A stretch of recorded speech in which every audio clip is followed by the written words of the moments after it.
Hey, this is David Plotz, CEO of CityCast. I have a favor to ask before we get to today's conversation. We're doing our annual listener survey, and it would really help us out if you took it.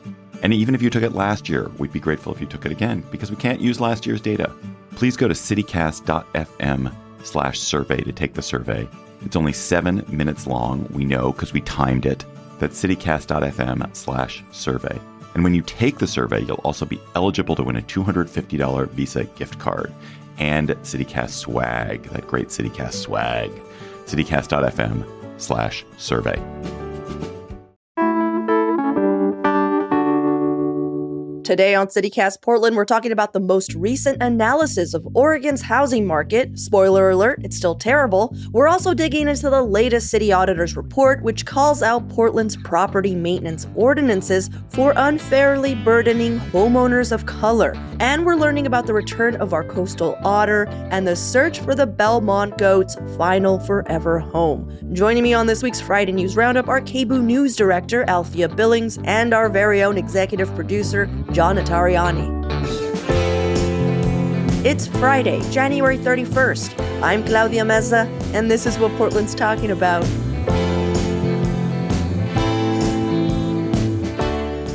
Welcome, everyone, to the Friday News Roundup. Althea, John, thanks for hanging out with me this morning. Hello. Good morning. We did it. We're here.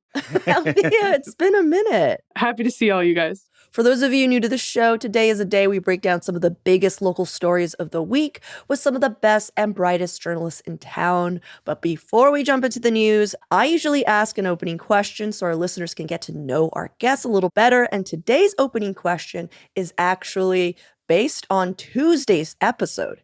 If you didn't catch it, we continued our Portland mixtape series with Livewire radio show host Luke Burbank. Althea, I don't know if you heard it, that's when guests share some of their personal history living in Portland through a mixtape of sorts that they've made for us. They pick 4 songs and then walk us through what made them choose those songs. And we've only done one other episode in that format when we had Washington Post reporter, author, and my very good friend Casey Parks on. So, Althea and John, which song, single song, best represents the time in your life when you first moved to Portland? Yeah, I can go first. So my first song is actually literally the first song that I listened to when I moved to Portland. It's Feel the Light by Dan Deacon. Here's a quick clip of it.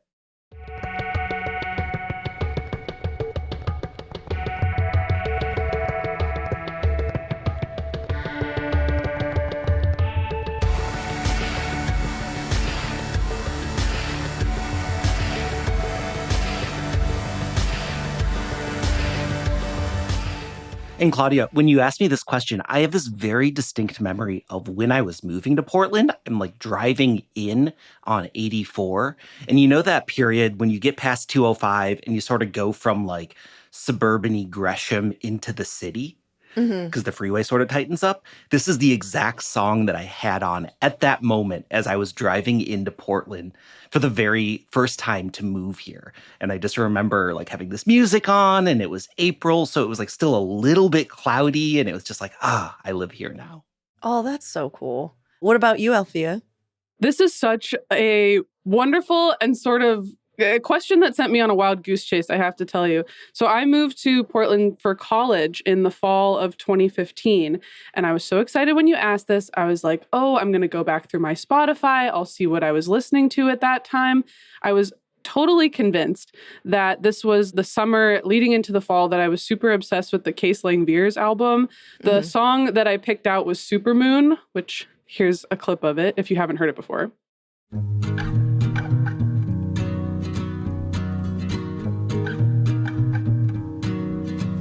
Supermoon and all the diamond deals I made. We never used to live this long. We're pioneers, my dear, press on, move along. And if my smile Turns out I was dead wrong. That was the summer of 2016. That was the year after I moved to Portland. And the reason that I got into that song was because that summer I lived in Seattle. I was working at the Woodland Park Zoo, and they came and played. And then I became obsessed with the music, and they're from Portland. So becoming involved in Portland in my life actually didn't really happen until, I guess, 2016. Because the fall of 2015, those are like lost times. I don't know what I was doing. I think I was up to my eyeballs in starting college and not having thoughts or engaging with culture. But I really like this song. And once I started, having a brain about being in Portland, this is what I was listening to. Yeah, I really enjoyed that song. What a super group. Yeah. Also, Katie Lang's from Portland? I mean, I know that Laura Veers is from Portland, but isn't it Nico Case and Katie Lang as well? Portland based, I guess, let's say. Okay. I was like, I'm sorry, where does she live? I was like Googling. I was like, Katie Lang, Portland this whole time? Stop the recording. We have somewhere to be. I know she's like happily married. I'm like, I could be married to Katie Lang? Is that what you're saying? Claudia's like, I got to go check on this. I got to go somewhere. It's like when I heard Elvira lived in town. I was like, I'm sorry. She does? What? We can be best friends with Elvira. Okay, well, guys, my song has to be the New Bloods' Secret Life. I don't know if you guys have heard that band. They were like a very niche DIY band that existed for a handful of years here in Portland. That band meant so much to me. I'm just going to play a clip right now.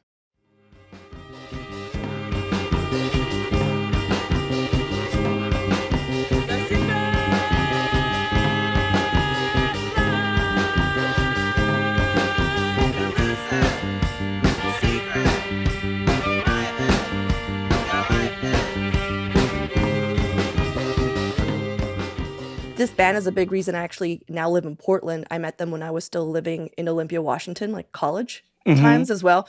Our bands would play together, so they would set up shows for us in Portland, and we would do the same for them in Olympia. And it was through them that I was introduced to like the early aughts Portland music scene. My girlfriend at the time actually recorded their full-length album, which came out on Kill Rock Stars, which then became my record label. And then this is where that song is from. It's from their full-length album, their only album, Secret Life. So very early on when I moved down, I was like at these recording sessions, sharing meals with them during their breaks. And then when I started my band down here, Explode Into Colors, which all the old heads from the music scene in that era probably might remember, they were so insanely supportive and repped that band so hard. I believe that we even played our first show with them at Deacom Manor, which has since burned down. So R.I.P. Deacom. That's so awesome. Yeah, I mean, it was a toss-up for me because when you asked me this question, I was thinking about like the Kill Rock Stars bands that I'd heard before I moved to Portland and like the K Records bands that I'd heard before I moved to Portland. But that's awesome. This is like so personal to you. It is. That's the whole point of the game here. I talked to Dan Deacon at a party once. Oh, cool. Does that count? Hey, yours counted. That was fine. I worked concessions at a concert they played. Does that count? Oh my God. Well, thank you both for your answers. On to the news of the week. Althea, what are you digging into this week? This one is pretty groundbreaking. I want you guys to hold on to your hats. Did you know we have a housing crisis in this state? What? Not groundbreaking enough. Womp, womp, womp. Oh, Oh I like my that. God. Fired. It isn't groundbreaking enough, and we can actually prove that joke by the numbers. A couple stories coming out this week related to the Oregon legislative session. Lawmakers got a presentation on the Oregon housing needs analysis, and they also got a presentation from the state chief economist. Everybody's saying it. We're doing bad when it comes to building houses, which then feeds the affordability crisis. And we're actually among the worst in the nation. And usually when you say among the worst, you're like, oh, so like bottom half? No, second worst in the nation. That's so, you know what I love? We're always second best at stuff, and now we're second worst. We can't even be the fucking worst. Sorry, go on. Damn you, Connecticut. It's true, though. Okay, sorry. We can't even say we're the worst. That's how mediocre everything is. No, I mean, this comes from a few different statistics here, and the Oregon Housing Needs Analysis like merged all of this together because, of course, we've been in a housing crisis for a little while. But they looked at the data, and over half of renters in Portland are rent burdened, which means that they spend more than 30% of their gross income on rent, which, you know, that's not even the sort of heuristic that people tout. They're like, oh, if you spend more than half your income on rent, then it's bad. No, actually, it's 30% that's bad in terms of being burdened. And that number of renters that are dealing with that is even higher in Salem, Medford, Eugene, and Gresham.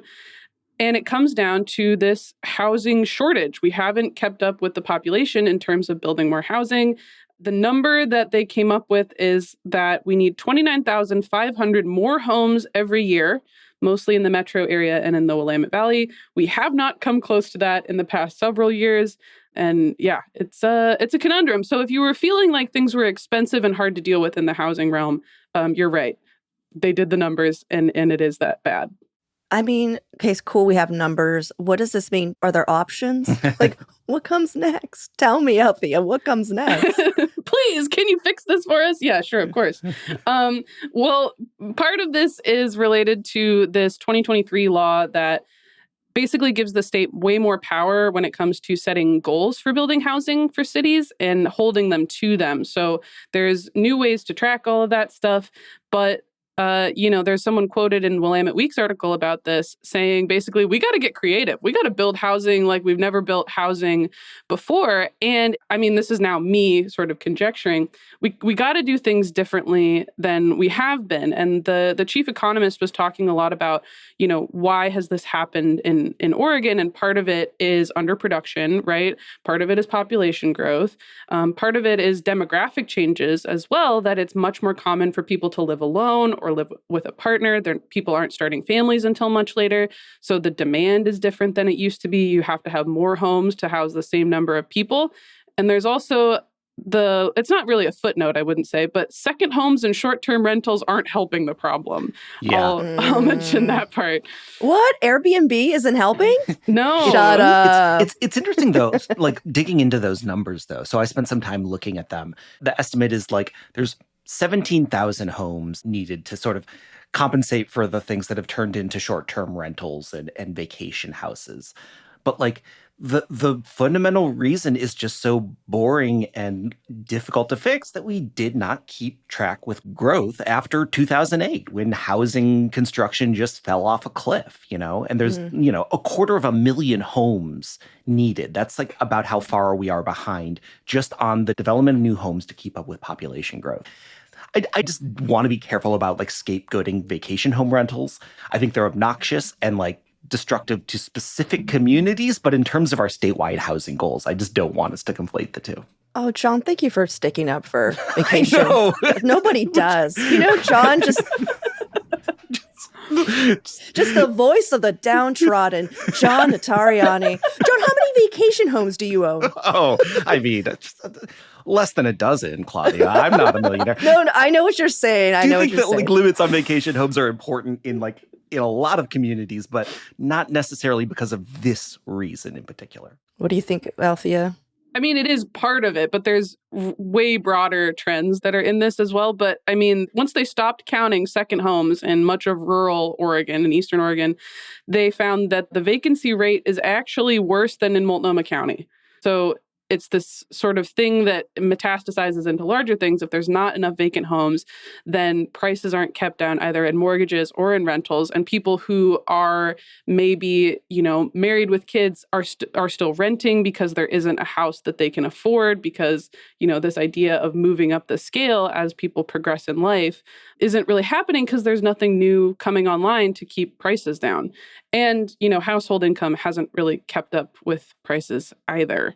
Man. And it looks like the Kotek administration is going to be behind on their ambitious, but, their goals to develop new housing. We've also seen reporting that they're sort of already falling behind on that goal as well. So Man, it's almost like we should go back to empowering people to actually build their own stuff, because that used to be a thing where like you didn't have to have out-of-state developers do this. Like, what I'm saying? Like there were reasonable loans to construct ADUs, all these things, and that just doesn't exist anymore. So it's not like, I'm sure there's plenty of people who own homes that are just like, I would love the assistance right now. I'm laughing because last week on the show, you said something to the effect of everything is awful because the banks own everything. And I think we're back at that point again. Yeah. What? Who? Nobody said that. I'm like, shh. I'm trying to get this like message every show. If you play every one of our episodes backwards, it's just me being like, the banks own everything. They're ruining the economy. They're ruining our lives. Okay, but it's true. Because we had an urban urban developer come on. He wrote this lovely book about why bungalows have ruined Portland so much and other cities that were built like Portland.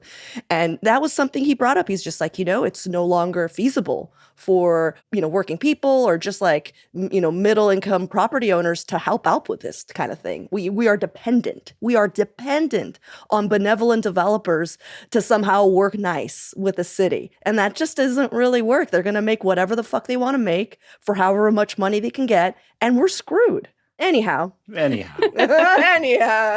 mean, even before you went there, that was part of where my head was going was at what point do you try to get everybody involved on the same page and stop, relying on developers or the government to get it done? You got an extra room in your house that you're not using? Me, I have a lot of stuff and I got a roommate, so I don't. But presumably other people might have unused space. Is this the kind of thing that to make it happen, we actually all have to pitch in on, especially with economic winds blowing the way that they are? Well, Thea, thank you for that uplifting report. We're going to take a quick break here. And when we come back, more headlines of the week.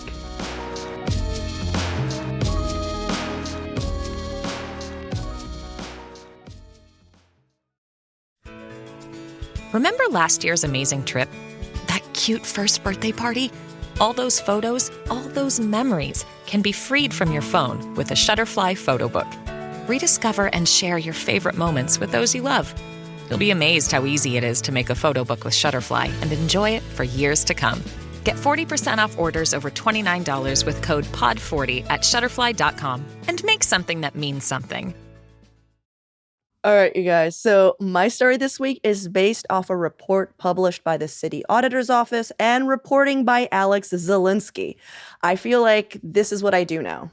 I just share Alex read Alex Zielinski's reporting. Okay, so this report was published this Monday on the city's website, which followed up with action taken back in 2021 to reform city property maintenance rules that appear to disproportionately impact homeowners of color and neighborhoods threatened by gentrification. So historically, one of the many ways city governments in like Jim Crow era America would take over large parts of BIPOC neighborhoods, say for like construction of highways and medical facilities, nothing we would know here about, is that they would first de-invest from said neighborhoods, meaning that that part of town receives less city services, grants, just general funding than the other white occupied parts of the city, what they would normally receive.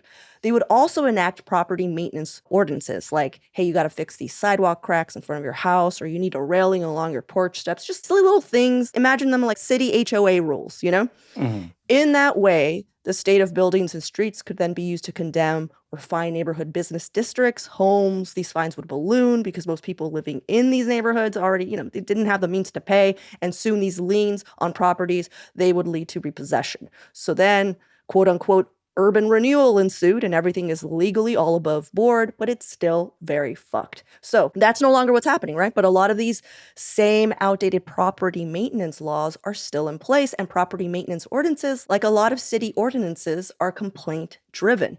They still include stuff like the state of your lawn, the height of your fence, stuff like that. And the city auditor since 2021 has been telling Portland leaders like, hey, these petty maintenance laws are still disproportionately burdening homeowners of color because of gentrification. Now, so what happens is wealthier white owners start moving into lower income neighborhoods because there's no housing anywhere else, and they start investing in their homes. But property values are not just based on the state of your own home, they're also based on the desirability of your neighborhood. So, what the other homes around you look like. So these new homeowners start complaining to the city about their neighbors. And that's how these seemingly dumb rules that rarely get brought up literally anywhere else, including wealthier neighborhoods, unless your neighbor hates you, become a huge financial blow to the inhabitants of a quickly gentrifying area. And the report that was published this Monday is basically stating, hey, this is still happening. In the 4 years since we let you all know that this was a problem, nothing has changed. What's up with that? What are you guys thinking? I have an idea for a solution on this one. Ooh, okay. Don't rat on your neighbors. If you moved into a house, don't call the city on your neighbors. Don't be that asshole. Like, Jesus Christ, don't do that. Yeah, that's so easy, right, John? Come on, people.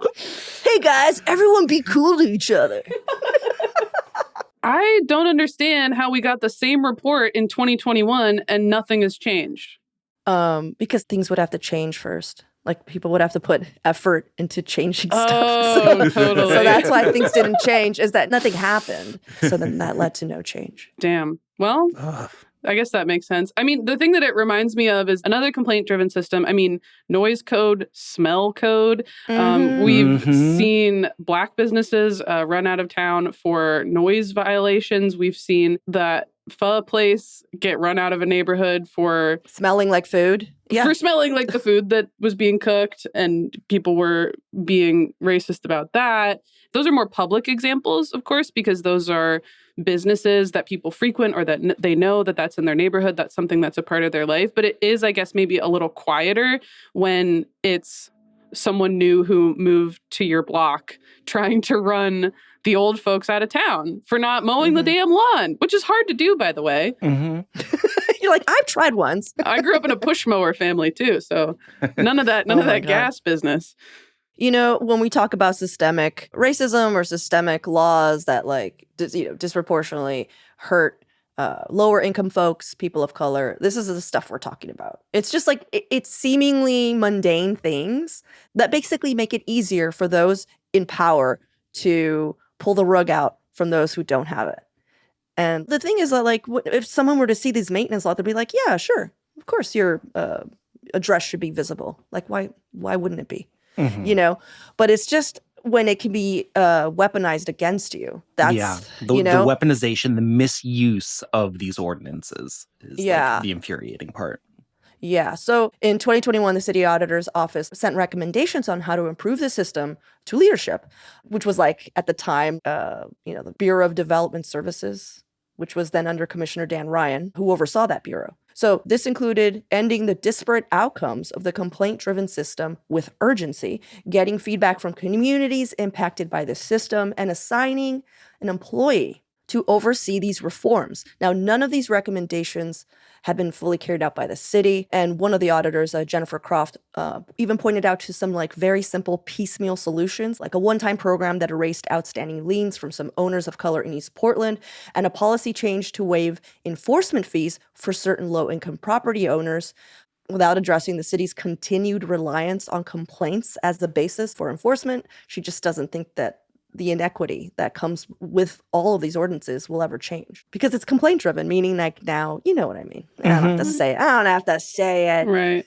Also, sort of in something that I saw in the reporting that is just, well, isn't this a nice conundrum that the property inspection program is funded by violation fees? It's like, oh great.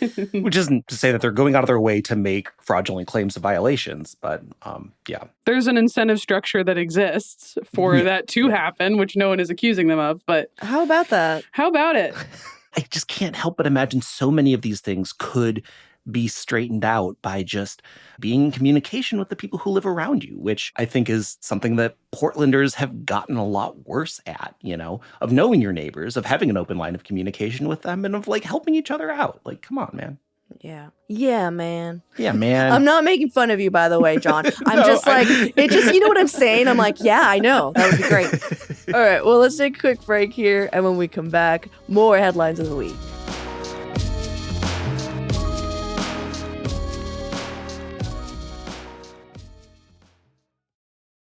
All right, John, please save us from despair. What are your headlines of the week? I am also talking about housing, but I'm talking about housing for goats and otters. Hooray!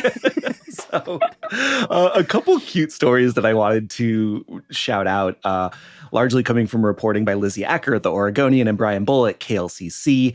Number one, sea otters could be returning to the Oregon coast. This is thanks to a federal grant that is coming through. Oregon's had river otters, but we really haven't seen many sea otters in our state since the early 1900s because hunters came through and killed them all. But the Siletz tribe is working with some other local tribes to get a $1.56 million grant that was funded by the National Fish and Wildlife Foundation. So they're going to start trying to repopulate these guys. There are other pockets of them up and down the Pacific coast, and they're going to work to try and relocate some of these sea otters and bring them home to Oregon. That's so cool. If you are a longtime listener of the show, you might have actually gotten that piece of news first from us. We had science journalist Aaron Ross come on and actually talk about that. Yeah. And we'll throw that link in the show notes as well. Oh, but sweet. We are actually moving along. So that is update number 1. Number 2, the Belmont Goats are once again looking for a new home. If somehow you've been living in Portland and don't know the Belmont Goats, 1, get it together. 2, here's the story. They were brought in 2010 to clear weeds from a vacant lot at Belmont and 10th Avenue, which is just like so unfathomable that like in the Portland of 15 years ago, there's an empty lot where there's now that like giant market of choice, and they cleared it with goats. Yeah, we used to go there and feed them like after band practice. No joke. Like this was, to me, I'm just like, this is my Portland. Well, people like Claudia fell in love with the goats and they sort of became Portland famous. You know, that building got built, so they moved around a couple times. They lived in Lentz for a while. Recently, they've been living up in University Park, sort of adjacent to St. John's, on some city land there. But that is now being developed into affordable housing in June. And I think the cutest part of this is like the Belmont Goats are getting elderly. They're like elderly goats now because they've been the Portland Goats for so long. So they need like a Portland retirement home. So if anybody's got some land and wants to create a permanent home for the Belmont Goats, I will give them my house. They're looking for it.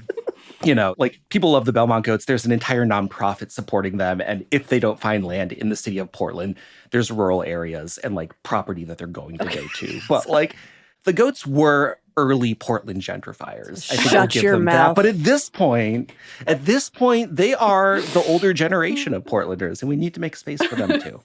Oh my God, John. Could you imagine the Belmont Goats calling the city and they're like, yo, these lawns, I'm just saying, you know, the rent's going up when the goats start moving in. That's all I'm going to say. Invented a new sort of insult you could hurdle against gentrifiers. What are you, a Belmont Goat? Belmont Goats over here. I actually love that. That is it. That is I don't want to be a Belmont Goat, but this is pretty cheap. I got to buy it. Look, if you're moving to the neighborhood, you better be eating the weeds. You know what I'm saying? It's like, you see me coming, you know there's a new season's right around the corner. Oh, boy. Oh, my God. I want the Belmont Goats to stay in Portland. I was so scared. I don't know if you heard me giggle a little when you're like, and if they don't, and I was like, what's going to happen to them? And you're like, they'll go somewhere cool. And I was like, what the fuck? Like, it's a feel-good story. The goats are going to be okay. And I was like, don't say it. It's like, you're just like, yeah, they're going to be made into glue. You know what I mean? Like, I was expecting something awful. And you're just like, no, they'll just go to a bigger lot outside the city. So they're moving to East County. So yeah, they should move. Yeah, wherever they go. I hope that they're happy. And like, I'm literally wearing a hat, but there's headphones on top. But if I didn't have headphones, I would tip my hat to the Belmont Goats. Yeah. There are also, I don't know if you guys have been to the BelmontGoats.org recently, but they have profile photos of all of the individual Belmont Goats on there. And they look like such badasses in these photos. What? There's Carl and Phil and Chester and Lefty and Bailey and Holy all the rest of them. Shit. Okay, I'm sorry. These aren't pictures. These are like just dramatic, paintings of these goats. And they look so evil in a good way. I mean, they all look like they're in a death metal band. Do you know what I'm saying? Like, first off, Carl, that's the bassist right there. If you were to pick a Belmont Goat to represent your mood today, at this moment, what would you pick? I'm going with Bambi. I was about to say Bambi. Bambi, look at you. Just go. You'll understand why Bambi's the one. I can't risk crashing my computer by opening it up. I have to say, Althea, I think you're Juniper, which is the lone chicken. It's all these like badass goats, and then there's just this chicken's like, I don't know, man, I'm just hanging out. All right, I'll take it, I suppose. That chicken can hang. But that chicken can hang, yeah. Instead of saying that you're like a king amongst men, you're a chicken amongst goats. You're a chicken amongst goats. I'm gonna look this up later and see if I'm offended, but right now I'm having a good time. John and I are just the Bambi, just trying to figure out why we're there. We eat now? We eat now. Oh, man. Well, thank you so much, John. I'm loving these, like, let's do a lighter one just to cleanse the palate of despair. After eating all that grass. After Oh my mowing down gosh. the empty lots of Portland. Yeah. Fired again. Okay. Thank you so much, you two, for hanging out with me and for giving me your songs earlier. Seriously, that I was so excited we got to do that. And Yeah, you guys that's were really so fun. down in game. Yeah. Thanks for having me. Yeah, thanks, Claudia. That's all for today here on CityCast Portland. Thank you so much for listening. Our podcast production team this week was John Notarianni, Julia Fiaioni, and Lizzie Goldsmith. Our Hey Portland newsletter editors this week were Rachel Monahan and Adrian Gonzalez. Our host is me, Claudia Meza. Original music by Jenny Conley and Stephen Drizos. Additional music by Epidemic Sound and All the Kimonos. We'll be back Monday morning with more from around the city. Until then, see you at Slim's.